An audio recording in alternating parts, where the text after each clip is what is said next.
Seguono le interviste di Excellence Magazine alle eccellenze italiane. Questa sera abbiamo tra gli ospiti dell'evento che si tiene a Palazzo Brancaccio dall'Associazione Culturale dell'Ambasciata dell'Azerbaigian l'imprenditore veneto Paolo Tamai, che ha creato un brand anni or sono delle eccellenze del suo territorio, Venezia e dintorni. Buonasera dottor Tamai, che piacere averla qui con noi questa sera. Piacere mio, grazie. Ci racconta come nasce la passione e la volontà di creare questo brand che racchiude eccellenze di diversi settori. L'idea nasce dalla volontà di far emergere quelli che sono i veri artigiani che conoscono in pochi, ma sono i più preziosi che abbiamo in Italia. Quindi la voglia di creare una piattaforma e dare spazio all'interno di questa a questi piccoli operatori che spaziano dal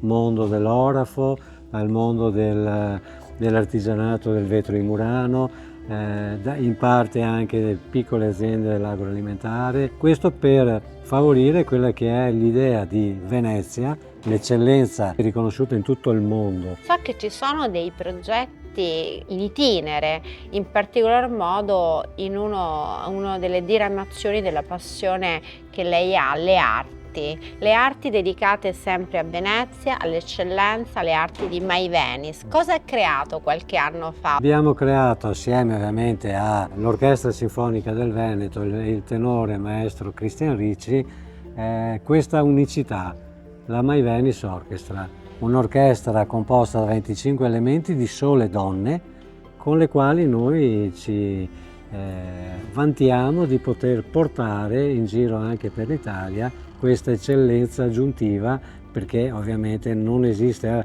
al momento un esempio analogo nel nostro paese. E i prossimi appuntamenti di My Venice Orchestra?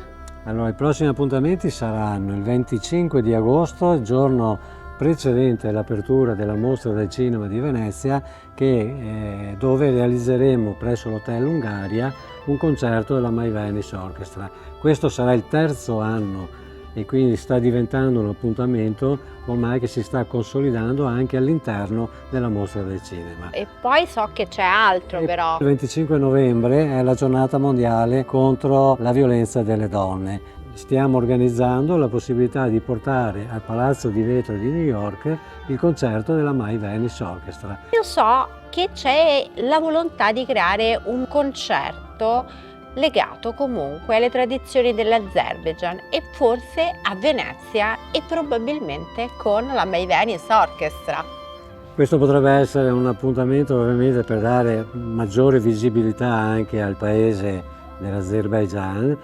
Potrebbe essere l'occasione di questo concerto che terremo durante la Mostra del Cinema. Ovviamente una vetrina che a livello internazionale non ha, a livello soprattutto culturale, non ha eguali. Con questo augurio di creare questa sinergia tra le arti e la cultura, ancora una volta, dell'Azerbaigian e dell'Italia, in particolar modo di Venezia, città che io amo da sempre, un saluto ai lettori di Excellence.